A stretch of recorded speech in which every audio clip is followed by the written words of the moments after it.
Good evening, all, and welcome to the Tactical Devils. My name is Jarvis Cocker, and tonight we will talk about the FA Cup fourth round preview against Leicester City tomorrow night. I think the game is 8 p.m.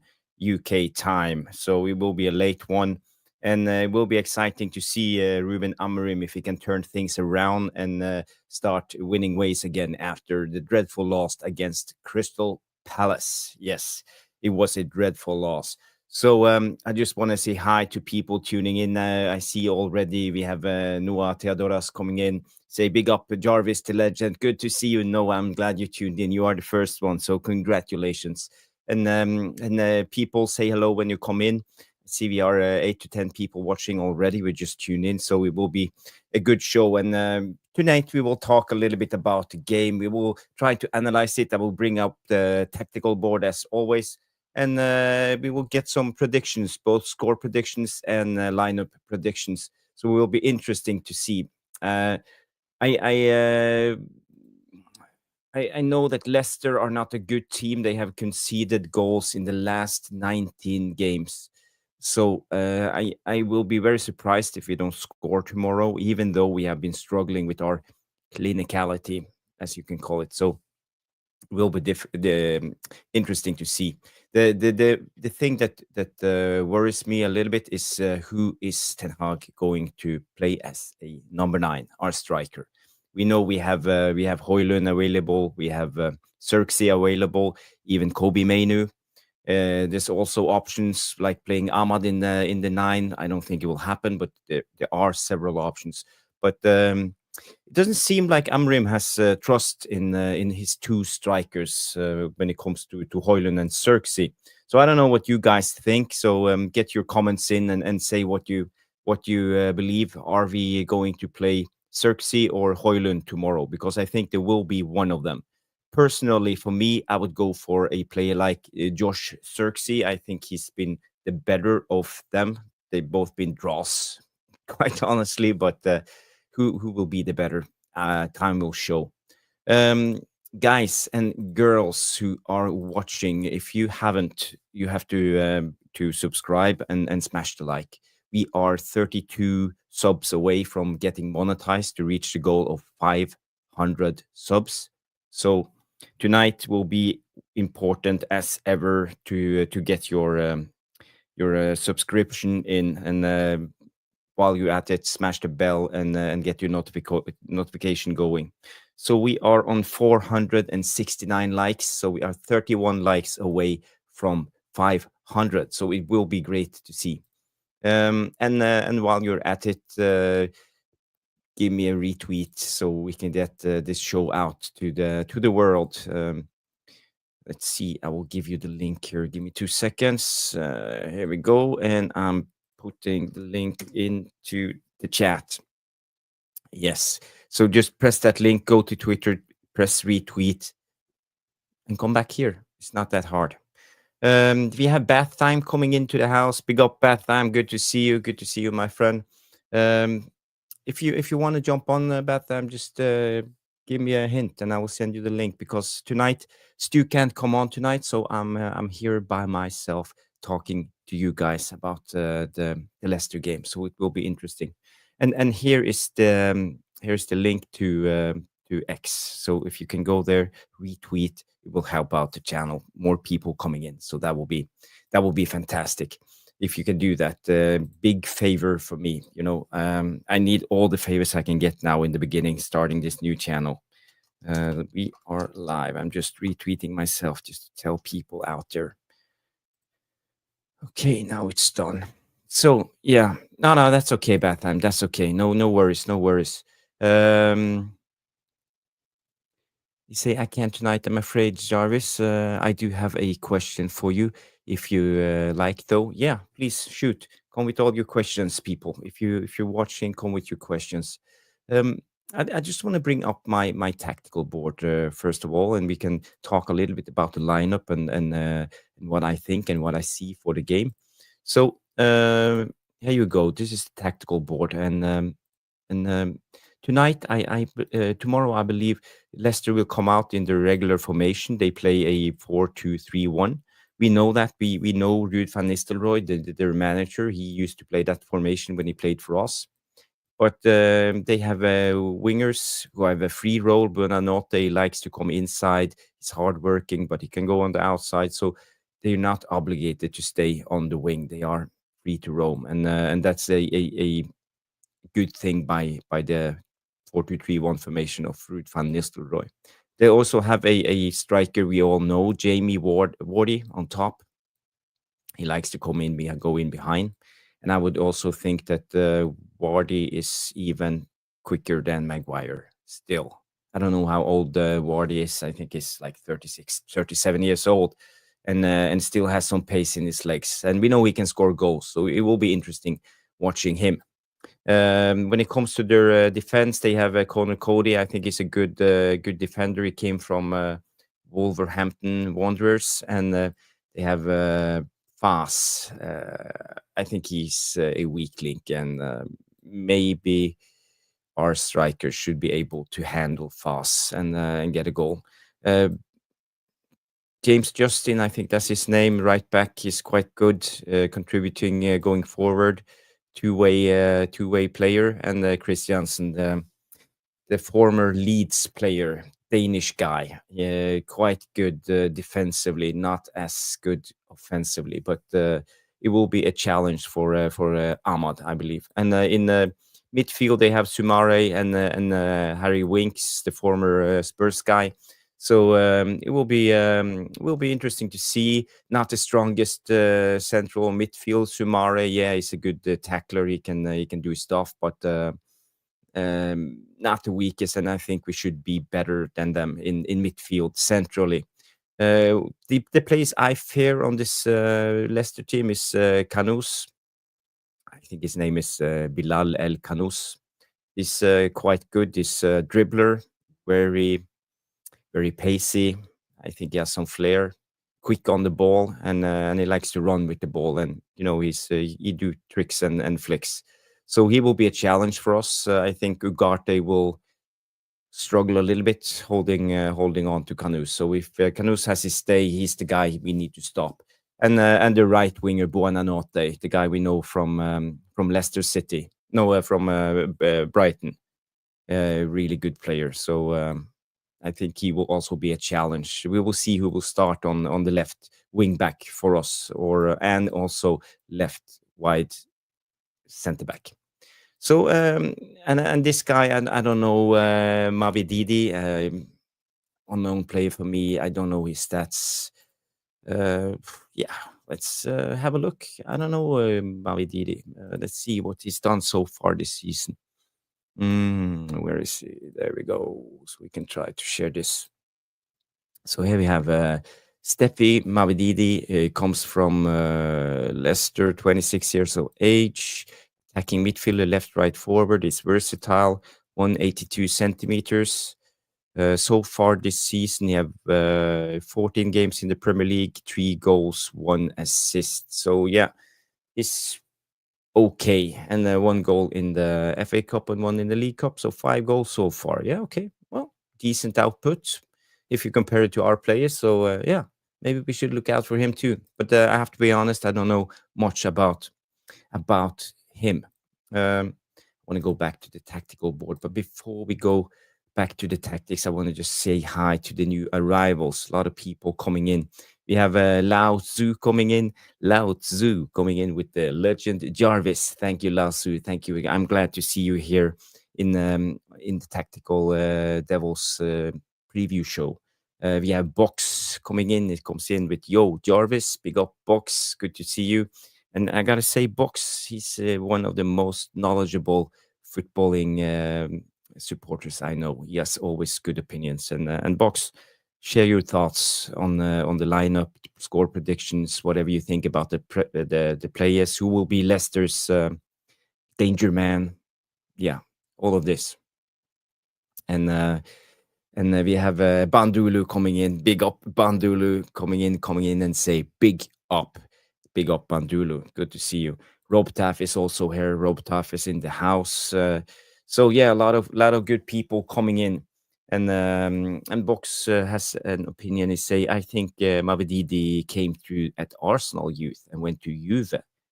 Yes, yes. Now I remember his name. Yes, that's the guy who came from Juve. Cool. Yeah, then it's quite good then. Yeah.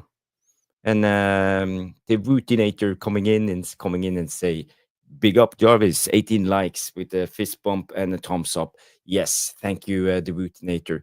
And the legend himself, RushMano. Thank you for coming in, RushMano, and supporting me. I know it's a little bit later than we usually go late, but I like to go 9 p.m. But Stu couldn't come tonight. I wanted to see the game with Spurs and Liverpool. Yeah, it takes 10, 15 minutes time to set up the stream, so I'm a little bit late tonight, but you know the drill, you know how it is. So good to see you all, and get your questions in, and let's go back to the tactical board and talk a little bit about the game. So I haven't changed the team since Man United's team since we played against Crystal Palace. So I want to go through the team with you guys, and get your opinions on it, because as I see it, I think Bayinder is our top goalkeeper at the moment. So I suspect that he will start in goal. So I want to change this and put in Bayinder. Hope the spelling is right, but you know what I mean. So in the defense, we know Martinez is injured. He's out with an ACL injury, and he won't be playing for at least, I would say, rest of 2025. I suspect somewhere in between 6 to 12 months, but more likely 12 months with poor Martinez. And yeah, it is what it is. It's not a good ideal situation. He struggles. It's his third long-term injury. He's how old is he? 27, 28 years of age. Will be tough for him to come back. So time will show. I hope he will come back, because, in my opinion, I think Martinez is our best centre back, especially in this Amorim system. I think he's by far the best, especially contributing going forward on the pitch. YouTube is in the house. He comes in and say, "Hey Jarvis, hope you well. What do you think about Garnacho's playing as a wingback?" That's actually a good question, YouTube. We will talk about the wingback position first. We will cover the centre backs, and I will come to that. It depends on Dorgu or Garnacho, but I would play either of them in the left wingback position. So thank you for the question. Good question, YouTube. So yeah. And then Robtav comes in and asks, is Vardy their main striker? As long as it's injury-free, I think Vardy plays. I just went with the predicted lineup of WhoScore.com. So this is the predicted lineup, and they put Vardy up front. So that's the team I suspect they will go with. But if any of you know better, tell me who will start as a striker. and RobTap also comes in and say, "Wow, he's as old as Ruud." Yes.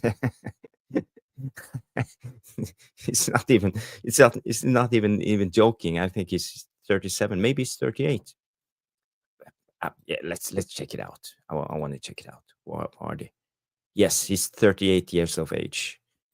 11th of January 1987. So yeah. Wow. He's an old man. Wait, Jamie Vardy.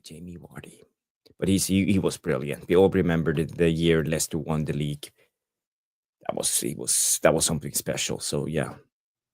And Bath Time comes in and say Patson Daka is most likely to start, though. They're also taking a 15-year-old in the squad. Okay, so Patson Daka is good. He's good. But if I was Ruud, I would go with Vardy. Yeah. And I don't know if Leicester is really going for it in the FA Cup. They are fighting for their life in the Premier League, and yeah, I think they need the best players fit. So yeah, and we have Rebber back here coming in the house. Big up Rebber. It says Rasmus med 3 mål imorgon. Yeah, you're an optimist. This says Rasmus, 3 goals tomorrow. Quite optimistic there from Rebel Barkier, I don't think so. Nah, I don't think so. Let's go back to the team. So who would you put as left wide centre back? Who do we have as options? We can play Lenny Yoro there, and I don't know, maybe Masraoui can play in that position. Delict, maybe. So, guys, who do you prefer playing left wide centre back? Get your options in. For me, I believe we will play Lenny Yoro. I think he's the strongest when it comes to his left foot. Masraoui also, but he's well, they both can play, and Delict if he wants to. So I don't know. But bad time comes in and say Lindelof. He's like Jurassic Park. He always finds a way. Well, I don't want Lindelof back. I don't know even if he's available for this game. So let's have a quick look at the injuries. So for us, let me just try to move it up. Evans still injured, Martinez injured, Luke Shaw always injured, and Mason Mount injured. So we have a fully fit squad besides the usual suspects and Martinez. So it means that Lindelof is available for the game. And we see here they have Sutar, Fatavu, Edward, and Pereira. So they also have a couple of injuries. Their striker, Edouard, the guy who came from Crystal Palace and actually from the PSG Youth Academy and France under 19. So he's quite good, but he's had an injury-prone career, but he's a good striker. I rate him. And we have Fatavu, the winger who played under Amorim in the Sporting. So he was also quite good, and he will be, it's a long-term injury back in early August 2025. So yeah, you won't see him in a long time. So guys, who would you like to start? No one. Don't you have any suggestions? Well, if you don't have any better, so I will just put Lenny Euro here. Say Euro. So Euro will be the left.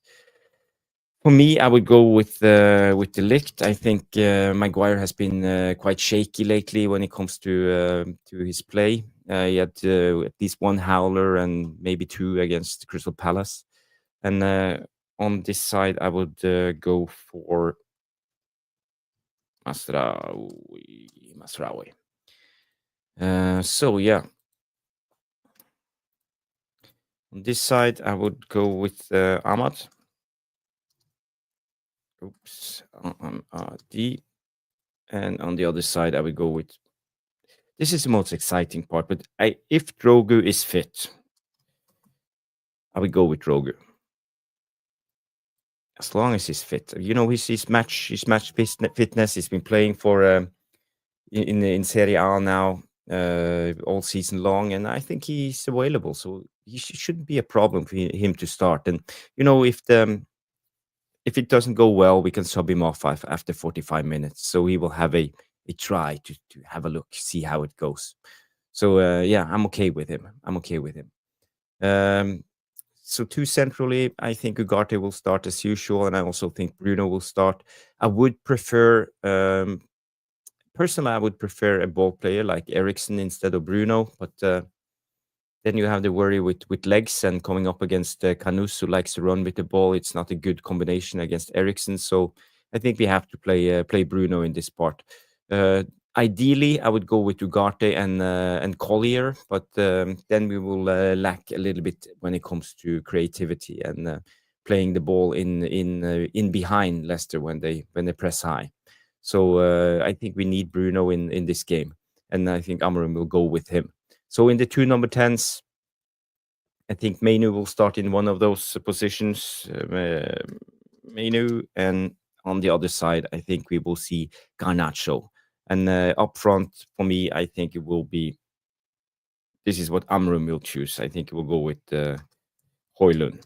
I would go with Josh Zirkzee if it was me, but I'm not the coach, so I'll just saying what I think. So this is the team I think he will go with. So guys, what's your predictions? Let's go through it. Payinder, Lenioro, Ligt, Masraoui, Ahmad, Ugarte, Bruno, and Dorgu in the midfield. Garnacho, Menu, and Højlund up front. So that's the team. MUtube comes in and say Casemiro and Toby Collier. Yeah, I think that's a good shout, but I can't see him playing Casemiro. Maybe Collier will play. I would love Collier to play, but I think Amorim will go with his preferred strongest team in this game. And Box comes in and say, I'd rest Ugarte and Dalot and start Collier and Dorgu. Yeah. Yeah, maybe that. Yeah, I agree with you, actually. This looks much better. Let's go with Collier. Collier and Bruno in midfield. I think that's better. Yeah. We don't want to overplay Ugarte. He plays every game, and he always collect those yellow cards and stuff. So yeah, no, keep him match fit. That's how I see it. Let's see. Else do we have any good comments? Yeah, we have Danny B coming in. Pick up Danny B. Danny B is in the house. Danny, I never asked you what kind of a dog is that on your thumbnail. Looks like a greyhound or something. Yeah. Cool. Maybe it's your dog. Maybe. And that time comes in. I think it's towards Amorim. It says he's addicted to Dalot. I think he's probably starts over Dorgu tomorrow. I don't know. What's the point even buying Dorgu? He's match fit. He's playing a lot of games this season in the Serie A. It's a quite good level, and if you can't start the new player in the FA Cup, I think it's something wrong. So just chalk him on and let him have a go. That's my thoughts on this. Mr. Potters 5000 comes in and say bath time, no live today. Yeah, big up Mr. Potters 5000. Good name. If you haven't, subscribe to the channel. We are on our way to 500 subs. We are currently on 469 subs. So guys, girls, if you haven't subscribed, I'm only 31 subscribers away. So I can just push that button to get monetized. Come on, help me out. Subscribe to the channel. Thank you. And then we have Anthony Vincent coming in and say Euro needs to play as many games as possible in order to accumulate to the vigorous league. Yes, I agree with that. I think Lenny Euro needs just to get his experience and play as many games as possible. I agree. I think it's a good assessment. And we have Droguf. Dogruf. How do you say your name? Yeah, it must be. Oh, we have a message coming in, and I think it's from Mr. Woolley himself, Stu Woolley. He comes in and say, hi all, I apologize. I can't be on tonight, but you are with the very best hands with my old mate, Jarvis. Thank you, Stu. Thank you for letting me know. It's good. It's kind of strange sitting here by myself. I'm used to have someone to talk to and a little bit back and forward, so I have time to have a sip of my Cantona cup of tea. And now I have to keep the show going. So, and then we have Rich coming in and say, hi all, good to see you, Rich. I saw your show. You were also alone. So, Rich, if you want to jump on and join me for the preview, feel free and just let me know and I'll send you the link. It will be cool. Yes. And bath time say, oh my God, it's Rich. Rob Taff comes in and say, I like to see Collier start and give that energy. And I agree. I think Collier is a good shout. He's been really good this season. He's 21 years of age. He's not a teenager anymore, and I think he should have a regular amount of games starting, and not just coming on for 10, 15 minutes and start the less important games. I would go with Collier. Actually, if it was up to me, I would play Collier and Ugarte in every game and play with a double pivot, securing the back three, and give the wing backs the freedom to attack. That's just the way it is. We need we need attacking wingbacks. I'm sick of Masraoui and Dalot on wingbacks, not contributing, going forward, doing what we need in attack. I'm so sick of seeing us going into attack with only three guys, and we have all of these guys sitting in defense. Maybe Bruno sometimes contribute, but we can't keep doing this. Have we not conceded goals and every game have ended 0-0? I would have kind of understand it because we don't trust our attack, but we concede goals every game anyway. So yeah, let's just go all out attack. I would like to see Dorgu operating in this area. Same with Ahmad operating in this area. Højlund pushing the center backs, tagging on one of them all the time, binding these two guys up, give them a hard time, drop down, go in behind, diagonal runs, both sides, attack zone 16, attack zone 18. I want to see an active Højlund tomorrow. I don't want to see Højlund just stand there and wrestle with the Conor Cody. Then we know already that Højlund has lost. So tomorrow I want to see us attack. I want to see us try to be brave, have courage, go into attack. I also want to see Euro contribute. I want to see Masraoui. I want to see Masraoui go on deep runs. I want to see him come from this side, go in here or overlap on Ahmad when Ahmad cuts inside, open up space for him, drag the defender with him. I want to see movement. I want to see them run. I want to see them sprint. This is what I want to see. And I think Amorim also wants to see this. I want to see Garnacho, when he receives the ball down here, turn with the ball, run with it into the last third, into this zone. Get Dorgu with you, get Højlund with you, get Mainu coming into the area, this area 16. No, what kind of area is 14, I mean. And be creative, and then play through balls into Højlund, into Ahmad. There's so many things we can do with this team. We have good enough players besides the striker, and I think it's time to be brave. This is my thoughts. I don't know, guys, what do you think? What do you suspect Amorim to do in the game tomorrow? We have Jordan Wall coming in. Big up. Hey, Jordan from Sweden. Good to see you. And who else do we have? We have other people coming in. RushMano is an update. He said Ruben Amorim on transfers.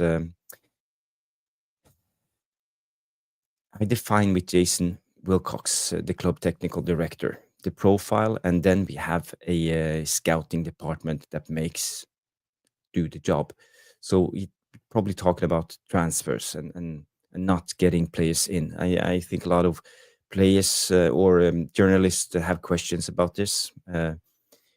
We as fans, we expected us to sign a lot of players this January. We brought in a new manager with a completely wrong style. We don't have any good wing backs.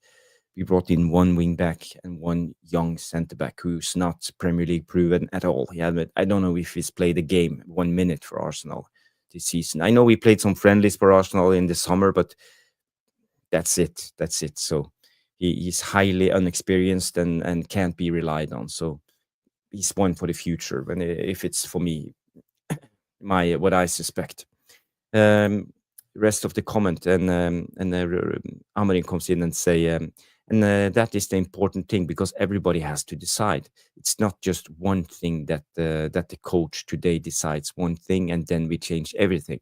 It's a completely different profile. So what he's talking about, it's not just him. He's just the head coach, And now we have a footballing structure, so it's not about just signing players. They need to fit into this structure, and everybody has to be on board, and everybody has to agree.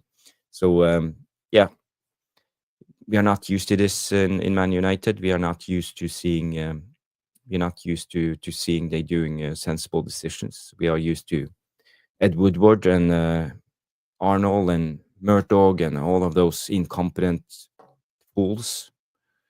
So yeah, it will be interesting. I don't know what my final thoughts is on the transfer window. In the beginning, on transfer deadline day, I was kind of disappointed, even though I didn't expect us to sign anyone. And now, when the more I think of it, I think maybe it was the right choice. If there weren't any good available options there, maybe this was the right choice, just to wait.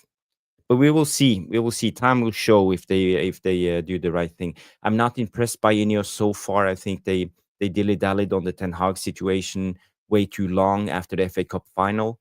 I think they spent way too much time hiring the guy from Newcastle on gardening leave, Dan Ashworth, and then they sacked him again out of the blue. Uh, I think they spent way too long time making a decision when it comes to Ten Hag. I'm not sure if it was the right thing to bring in Amorim mid-season, playing a completely different style. Maybe it would be better just to keep Ruud out the season and bring in Amorim in the summer.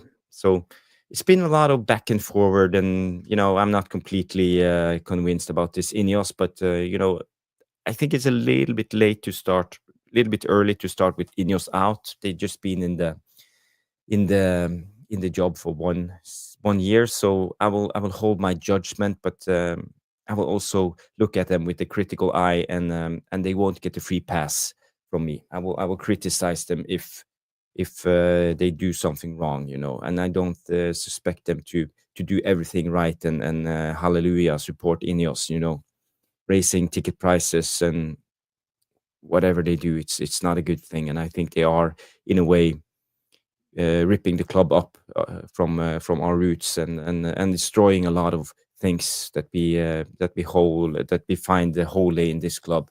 They're not taking care of the legacy fans, season ticket holders, and it's clear that Man United now are a big business. They are about making money, and this is Ineos's approach. They are willing to throw the legacy fans, the season ticket holders overboard just to get in tourists that's willing to pay a lot of money for tickets and spend time on Old Trafford and the shops around and spend money on everything that's gives money into the club. So yeah, I'm not agreeing, but unfortunately, this is what we have today in modern football. So yeah. And then Batham comes in and say after spending 110 million on Jorge Mendes players, I fully expect him to be in charge of our transfers again. Okay. Another Ruben Amorim quote from RushMano is say, I'm not naive. It's a sport of results, and we are in a difficult situation. But since day one, I take these risks because in the end, I think it's going to pay off. Yeah. I won't say that I see Amorim as a gambler per se, because I think he chops and changes the teams a lot. I think he's been lately trying to play it safe, playing fullbacks in the wing-back positions. We're not creating enough. We're not taking too many chances. I think he goes into every game and play tight, set up the team in balance up until even the 60, 65 minutes before he opens up and try to attack. So I think I would expect more attack, and more bravery from Amorim. And to be honest, he has a free pass from me this first season. He can do whatever he like. Try out whatever he like. But I want to see courage. I want to see the guy attack and give everything for this club, because I think most of us agree. He's a new manager. We understand the situation. It's difficult, but at least try. Please try. Don't set up the team defensively. We want to see goals. Entertain us. That's just the way it is.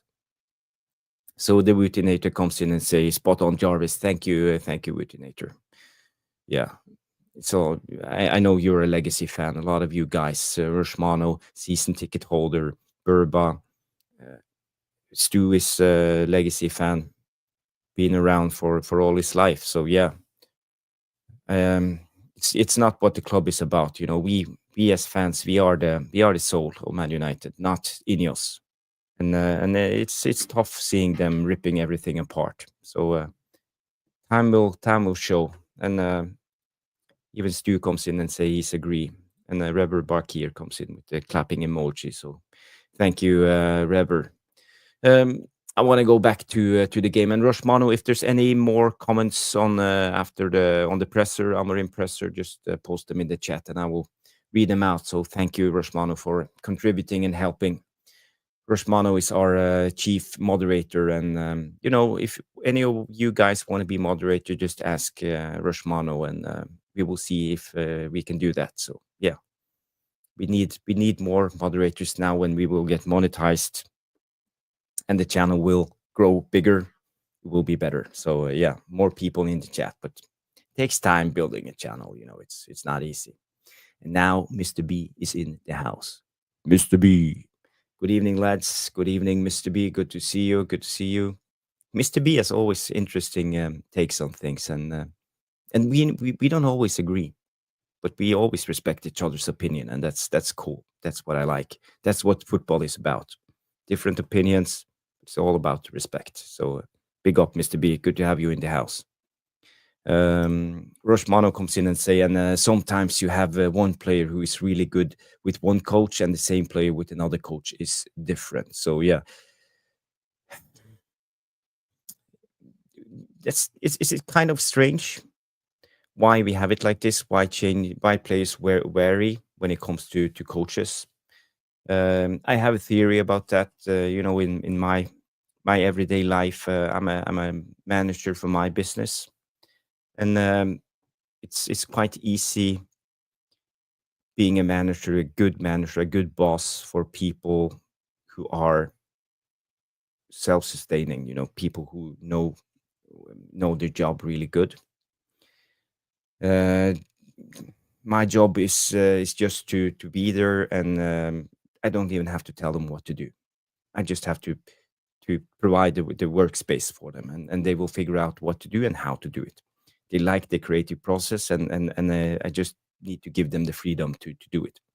When it comes to other, let's say, I'm not saying it in my workplace, but when it comes to being a manager, sometimes you have people who are poor in their job, and the only way to get them to work is to get them functioning in that environment is that you have to tell them everything. You have to detail every aspect of their day.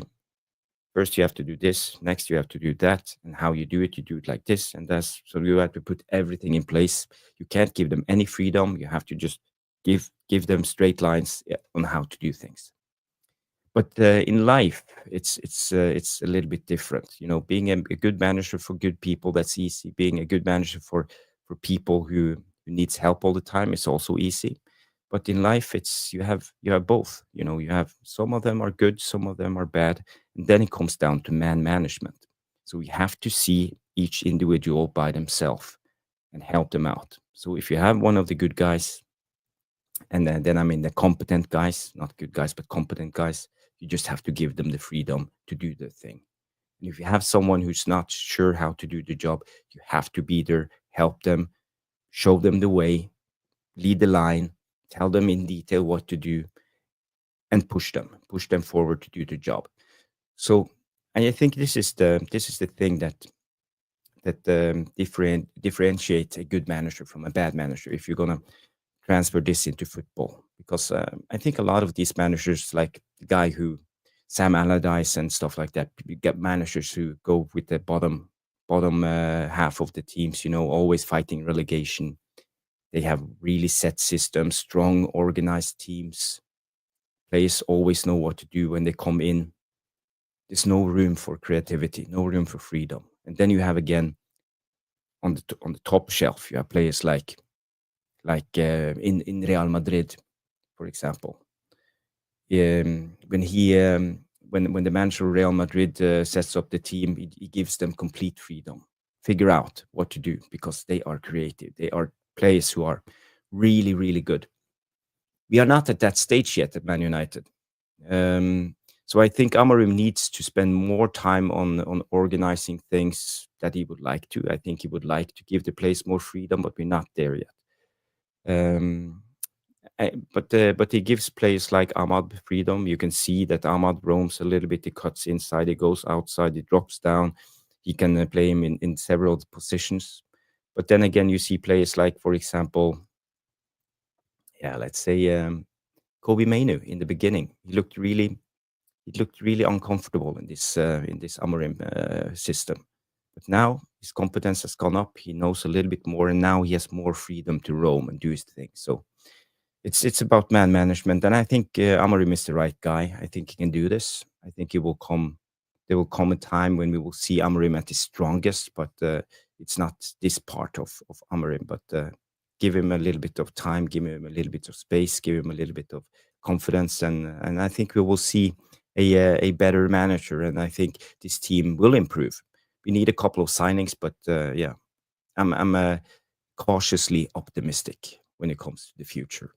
Elite Baller is in the house. He comes in and say, big up Jarvis Puskas. Big up Elite Baller. I saw your show today. Great show. So guys, if you haven't, go and subscribe to Elite Baller. He has a good channel, putting out content. I don't know, how often do you put up content? At least I got a notification today. I don't get it every time. You know how YouTube is. They are selective when it comes to this. Yes, no problem. RushMano, another comment coming. Lecce president Stici Damiali, or whatever his name is, says Manchester United gave the club and Patrick Dorgu an ultimatum of it being now or never for the transfer. Yes, and I think that was very important for Amorim. He needed a left wing back. I think I heard today. Maybe it was United Stand. It was a short. I was just scrolling, like dead scrolling on shorts. You know how it is. You can spend 1 hour. Whoops.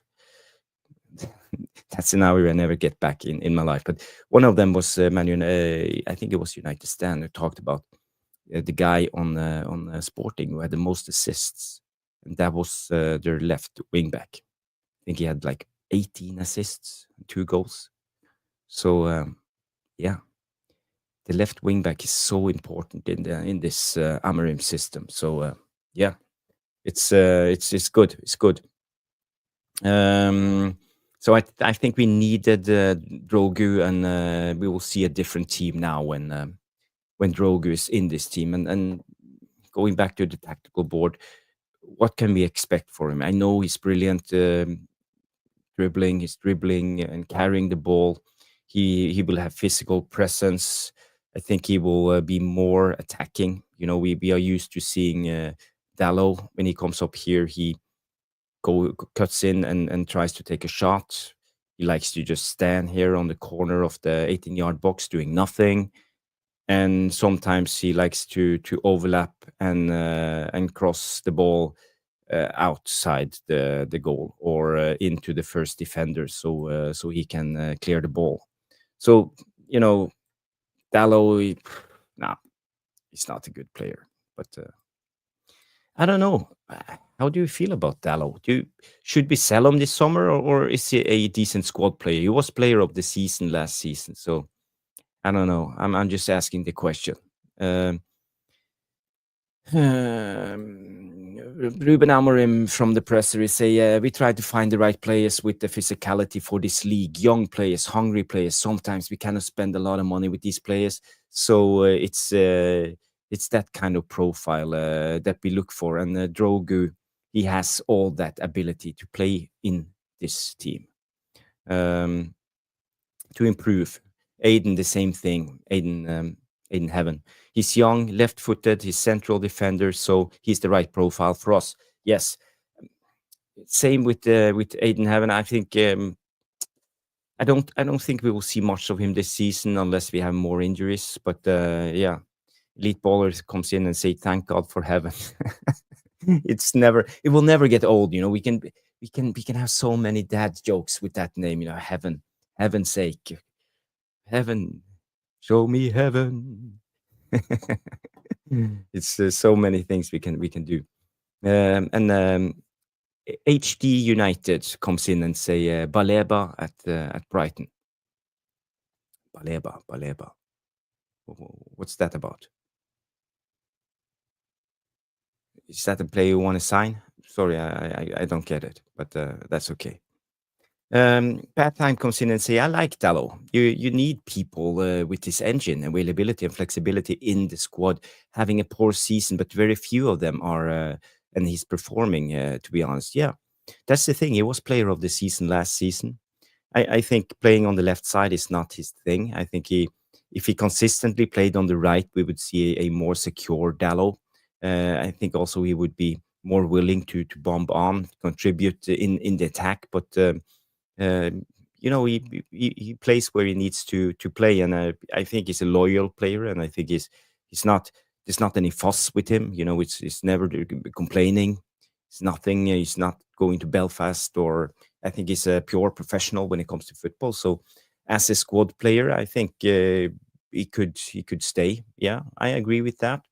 The only problem I don't see where exactly to play him in this Amorim system, because I don't think he has the skills.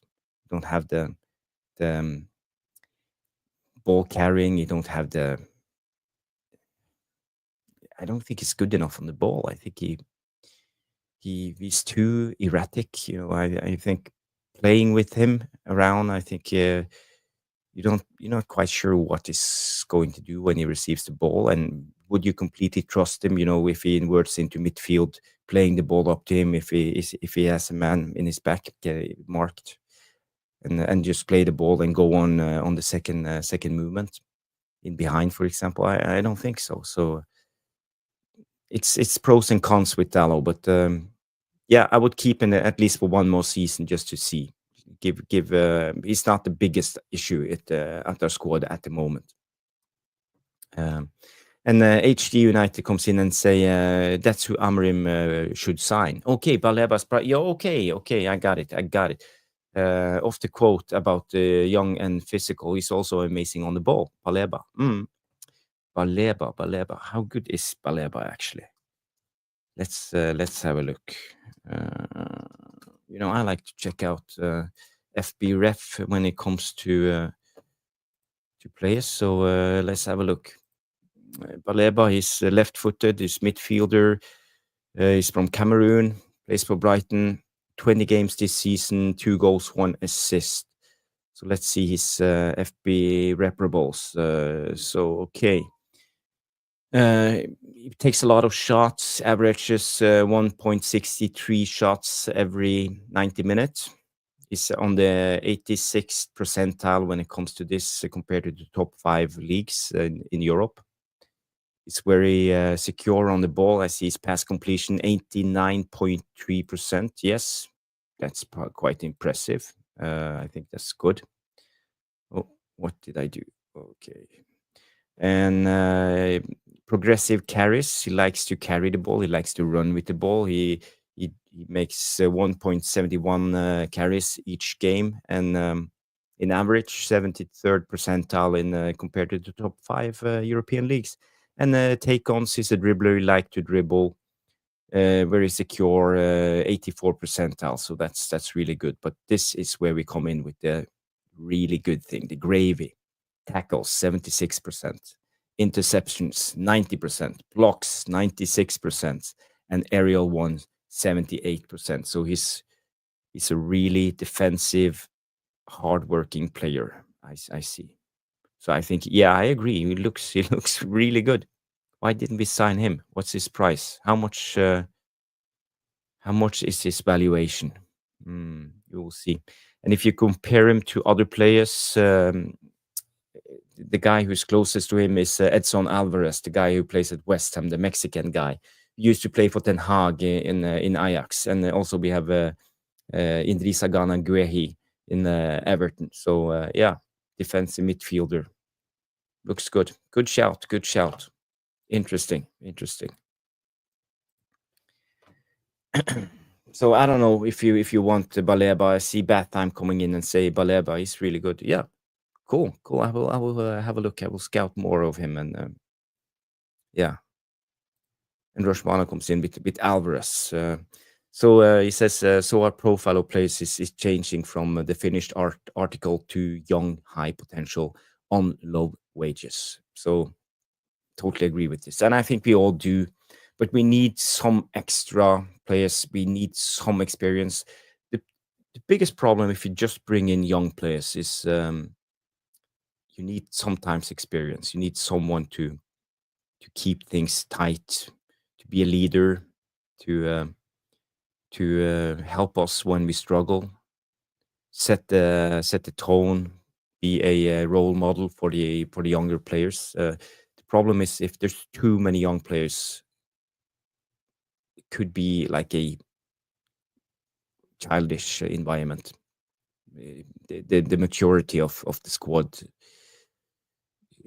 maybe is not good enough. Yeah, I know this is Man United, and we have had our history with bringing in young players, the Busby Babes and the Beckham and Giggs and Scholes and all of them. But you got to remember, when we brought on all of these players under Ferguson, we had players like Schmeichel, Eric Cantona, we had Steve Bruce, Pallister, we had Dennis Irvin, Mark Hughes, Brian McClear, so many players that was like continuing the era and set the standards for these young players. So I'm okay with bringing in and playing. We could even have as much as five, six players in the starting 11 at that age, but we need some experience too. So yeah, and RushMano comes in and say, "Defo, we need old heads, but the core should be young beasts who are desperate to win." Yes, let's hope we can do that. But at the moment, I don't trust our older players. Let's say Martinez, injury prone, always injured. Onana, inconsistent in everything he do. He can be really good, and then he can just f up and concede a couple of goals. So I don't trust him either. Harry Maguire, I think he's a role model. I think he conducts himself really well, but then again, I think he's not a good enough footballer. So I think also you need to be good enough to be the role model. Um, and you have to put in a consistent performance every game. And I don't think you see this from Harry Maguire, although I respect him. He's been through so many things. But yeah, and I don't know who else is our more old heads, as RushMano puts it. Let's go back to this. Let's see. We have players like Bruno. Yeah, he's in his 29, 30. But then again, Bruno is Bruno, in good and bad. But I, I I don't like Bruno. He's very petulant at times, as a leader. I don't think he's the natural born leader in a way. I think he can do a job as a leader, but I don't see him as a natural born leader. So I think if it was up to me, I would replace Bruno in time. Maybe give him one more season, but after that, I would say try to sell him. And Elite Baller said it could be a long time replacement for Bruno. Yeah, I agree. It's this Baleba guy. I think he looked good. So yeah, one of those we could bring in, and Box comes in and say we don't have many great players, and I think that's one of our biggest issues at the moment. So that's why I think this project of Amorim, and it will take time. Especially if we are going to bring in just a lot of young and hungry players with great talent, but also with not much of an experience and inconsistent. It's what you get from young players. A lot of inconsistent performances. We will see Drogo being a world beater one day, and the next day he will have a dreadful game. So yeah, it will be tough. Coming in and compete for the top 6 next season. I don't know what you guys think. We have the Mustard coming in all the way from Canada with this Newton Heat thumbnail coming in and say, I'd listen to offers for Bruno this summer, to be honest. Yes, me too, if we can get offers, but I wouldn't actively go out to sell him, if you know what I mean. There's a difference. So if we keep him, I wouldn't be sad. But yeah, if we can get some money for Bruno, I think that would be good. I see positives when it comes to Bruno Fernandes. I think he's starting to improve his game a little bit, although he's been going back to old sins lately. But I think 2-3 games ago he improved. I think he's better carrying the ball. He's not as wasteful. He plays it more safe. He's not roaming all around the pitch. He's more disciplined when it comes to his position. So I see positives in Bruno's game, but the problem is when we need a goal and desperation kicks in. He's very difficult to have as a player on the pitch. You know, he's everywhere and it takes too much responsibility. And I think a good player needs to trust your teammates sometimes to do the job. You can't do everything yourself. And this is where Bruno needs to learn. So yeah.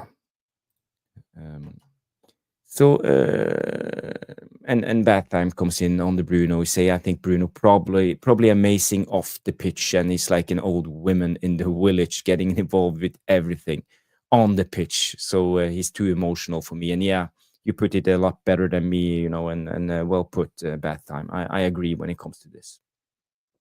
I think we all see this with Bruno, but we all know also that he has the ability to be really good for Man United. And you know, at his best, he's all the way up there at the top level of the Premier League.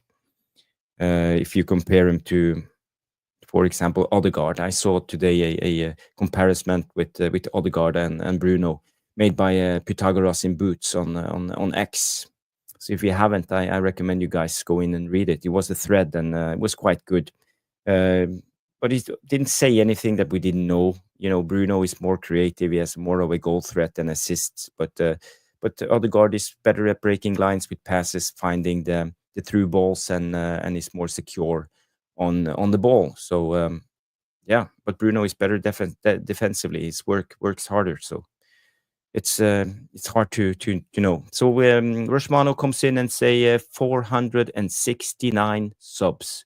We are 31 subscribers away from reaching 500. So guys, if you haven't subscribed to the channel and smash the like. I don't know how many likes we are on RushMano. I think we are close to 30. So that's good. And subscribe to the channels. Yeah. It's good. Rush comes in also when Bruno said Bruno's effort and professionalism is second to none. Yes, it is. That's true. So again, I wouldn't be sad if Bruno stays, but if you can get a decent amount of money for him this summer, I'm willing to listen and maybe willing to sell him. But I think we're talking about at least 40 million. 40 million, yeah. And I think that will be good business for a 30-year-old. So yeah. I want to go back to the game a little bit. I love talking to you guys, and we have a lot of interesting debates. But I want to talk a little bit about the formation and what we can expect tomorrow. Because what we have seen with this Amorim system, we have seen especially Martinez in this role contributing going forward a lot.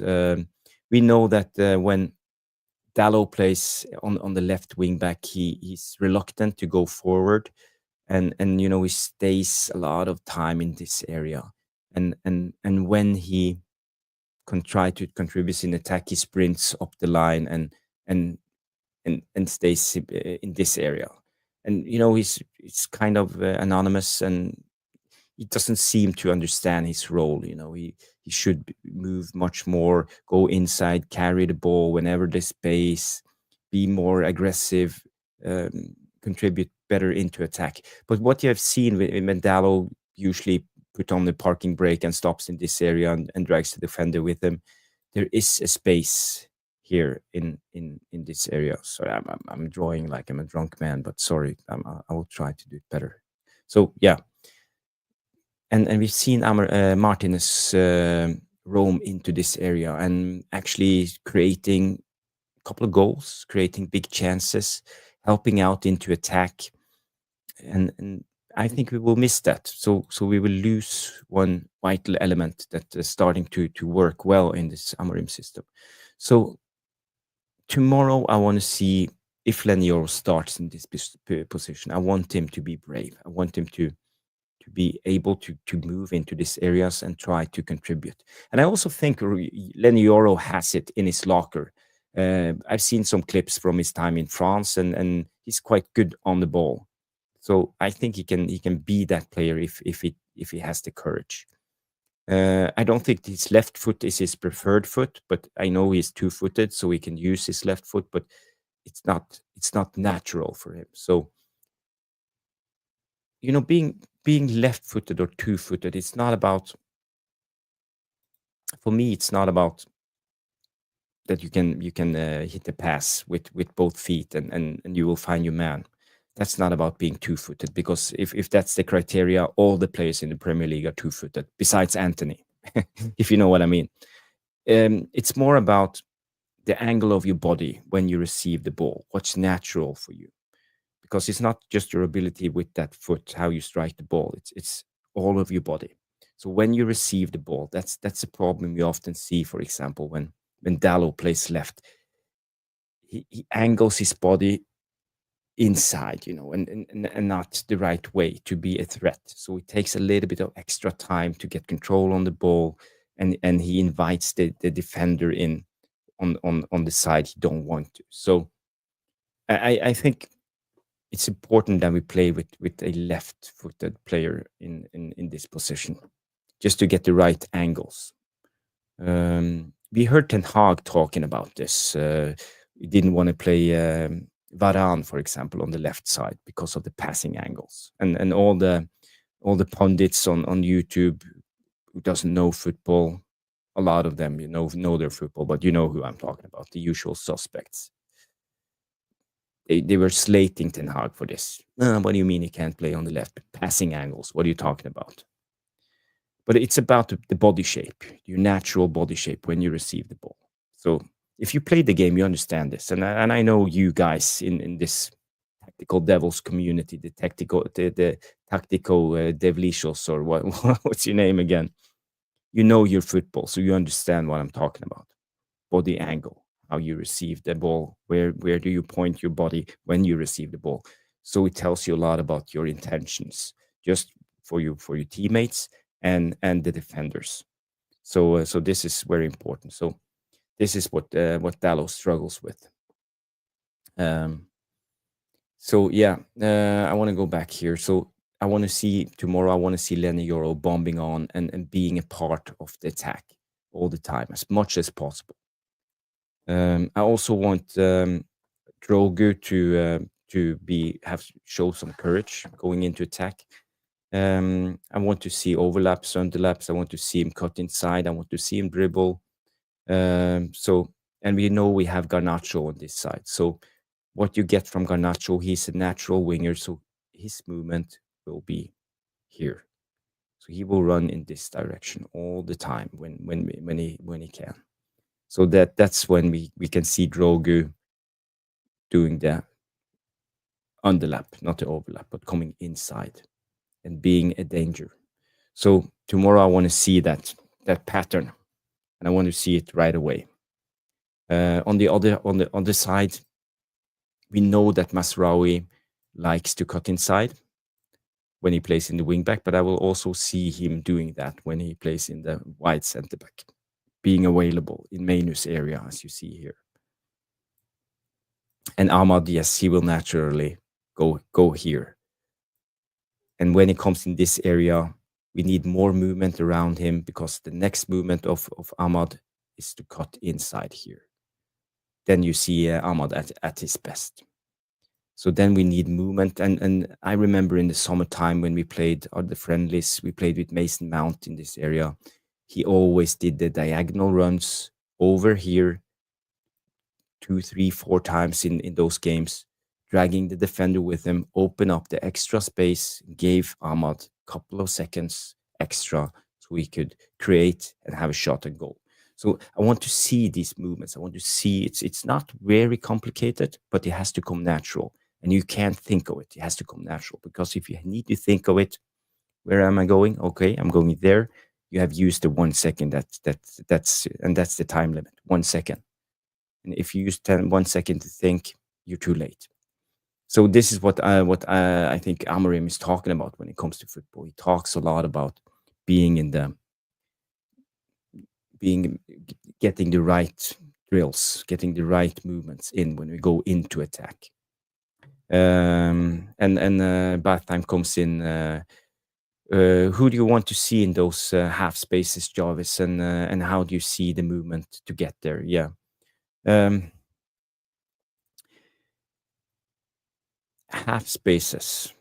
So half spaces, if you divide the pitch in 5, you have the central, you have the half. So this is the wide areas.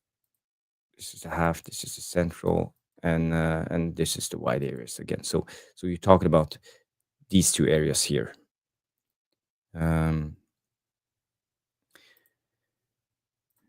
Just remove all the etchy sketch.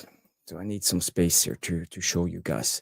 As I said, I want to see the wide center backs contributing into this area. I want us to overload. I want the 2 number 10s to move outside and create space for the wide center backs to come in.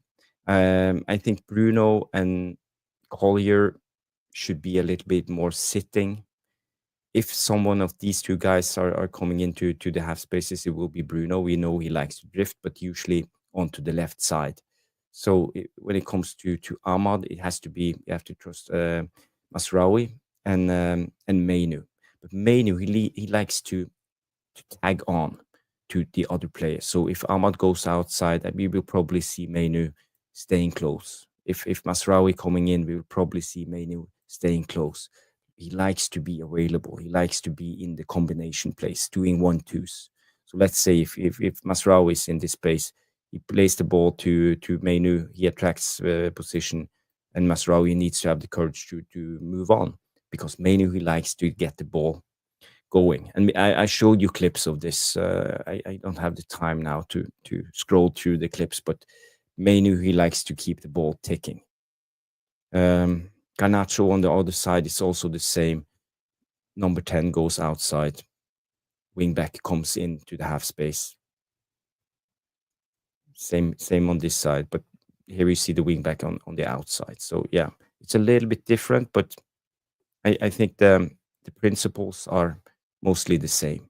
So you will see us attack with 5 guys like this, and we have the 2 number 6 providing a pentagon in the middle for defensive security and press play, and you will have the wide center backs providing cover for the double pivot, and the licht holding the area and getting ready to jump up to break the ball and win the ball high up the pitch.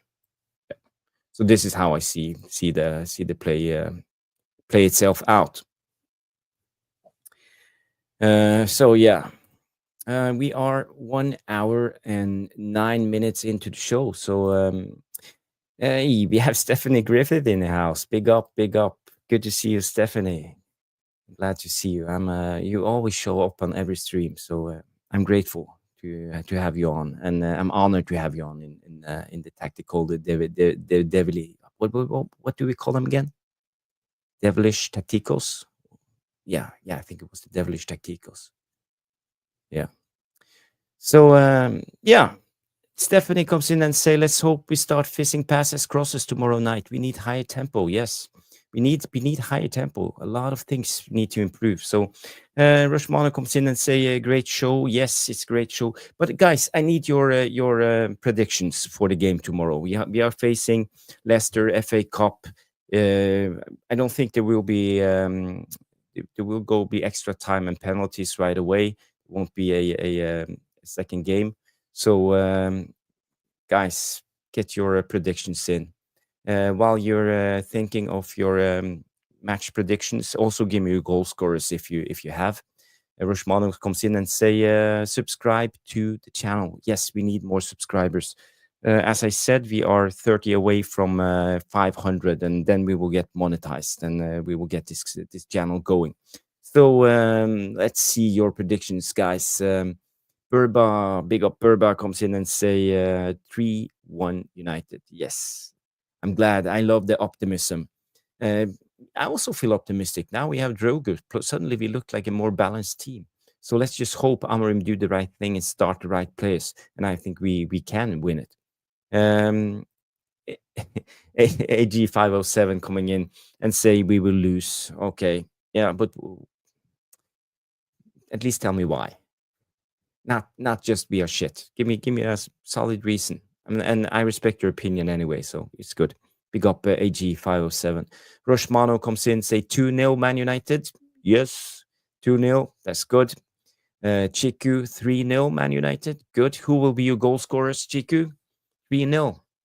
Maybe Ahmad Brace, Hoylund. Aaron, big up Aaron, comes in 2-1 to Man United. And Rich gives us a Ruby special with a 3-1. I don't know, or is it the Rich special? 3-1. Bad Time comes in 3-1 United. Big up Bad Time. I love your optimism, but you're not as optimistic as the box himself coming in 5-0 Man United. Who will score? 5-0. No, even I don't believe we will win 5-0, but love your optimism, mate. Rob Taff, 4-1. Time for this team to click. Yes, it is time for us to click. An elite baller comes in 3-0. Xerxes, Ahmad, and Casemiro. Case to score the final from the halfway line. That sounds like a fantastic prediction. You know, I wouldn't mind Casemiro scoring. It will raise his price, and someone will maybe buy him. Maybe Besiktas will throw everything, the kitchen sink and everything in to get him. So yes, let's hope for a Casemiro goal. I love that. Stephanie comes in and say 3-1 to United. Ahmad, Garnacho, Mainu. I thought you were going to say Hoylund. Hoylund, Garnacho, Mainu. Maybe. But the youngsters to score. Big one, Stephanie. And Chiku comes in and say we are bad, but Leicester, they are bad. Yes, they are. And Dorgu will make us better. Yes, I think they will make us much better. And Box comes in and say I think Casemiro is on his way to Istanbul airport. Yes, Besiktas is that Ollie's club? Yeah. Casemiro is I think the Turkish league will fit him well, and you know it's a waste having a player like Casemiro sitting on the bench for Man United. I'm not happy about him stinking up the place on 400k a week. You know, so yeah, the sooner the better. If it's up to me. Aaron comes in, big up Jarvis, and Rob Taff has said, I hope it's not Ruud's revenge. Yes, could be Ruud's revenge. But nah. But I hope Old Trafford will give Ruud van Nistelrooy a standing ovation. Give him a clap because I think he deserved it. One of our best players, strikers through the 2000s. He was always scoring goals. I loved Ruud playing. He was such a brilliant player. So out of respect, I think we should do, even though he's a Leicester manager. I wish him well. Chiku comes in, Bruno, Garna, Ahmad. Reber Bakir, the optimist, say Rasmus 3. Yeah, Rasmus hat-trick. That will be great. And that will be actually quite good because I think he needs confidence. That kid, he needs confidence.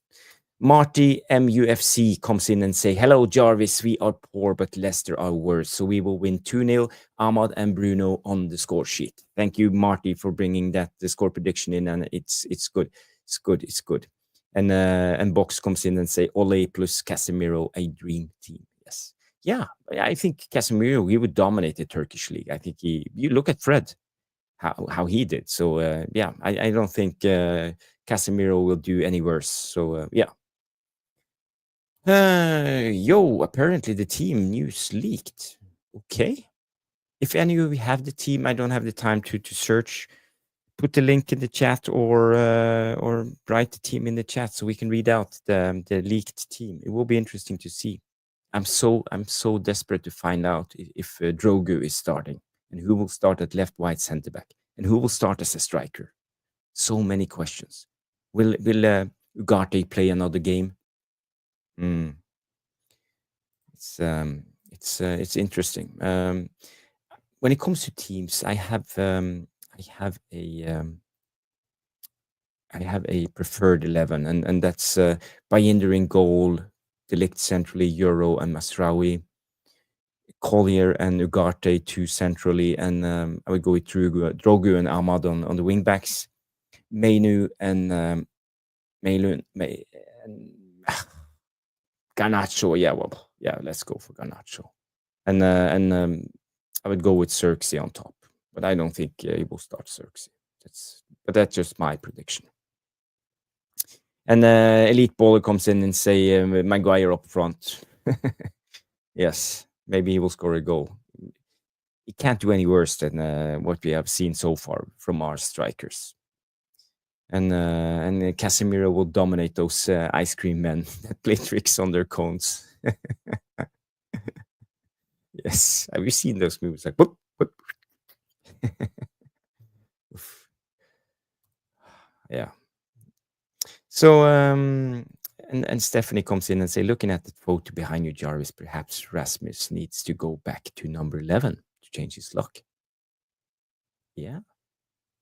Maybe superstitious. When I was a player, I didn't mind, I sometimes got to play with the number 7 shirt, but there's always a lot of players, I want the number 7, maybe me. I always said, I don't care, just give me a shirt. It's on the back of my I don't see my back, I want to see the ball. So that's just the way I am, but I'm never superstitious. Nashem87 comes in and say, just tuning in, I wondered how we feel seeing Ruud. What could have been if we waited on appointing so quickly Amorim? Yes, I think a lot of people have thought about that. What would have happened if he had just kept Ruud for the season? It started really well, and I think we would have been higher up the table. But we would also just be playing Casemiro, Eriksen, playing the usual Ten Hag style. The 4-2-3-1, a little bit more solid. So, yeah, maybe we could even be competing for top 6 and Europa next season. But so far, I'm okay with Amorim. I'm giving him a free pass for the rest of this season. We know how it is. So we will see. But what if?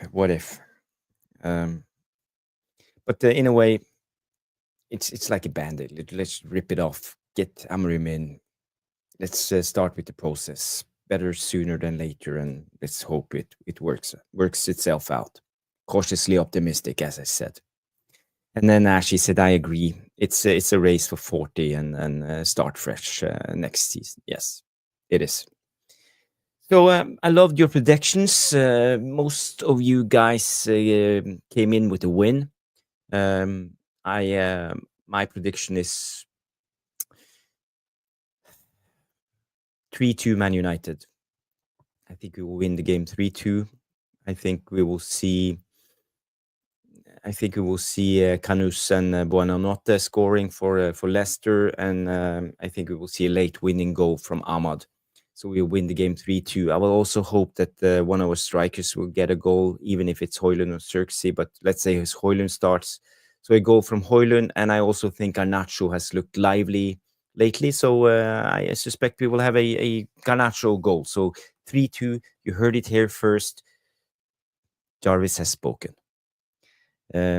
So it's been a good show, guys. 1 hour, 20 minutes. Myself sitting here waffling. I hope I wasn't too controversial and that you found it interesting. We will be back tomorrow night, Stu and I, with a tactical live breakdown of the game.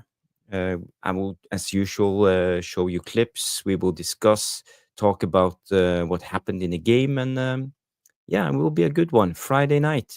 So, guys, show up. Maybe tomorrow I will have have a beer in my cup, and we can have fun, talk a little bit, have a Friday night chill tactical breakdown. And we have Mick Ruby in the house coming in and say, "Big up, Jarvis. Big up, Mick. Good to see you. Good to see you."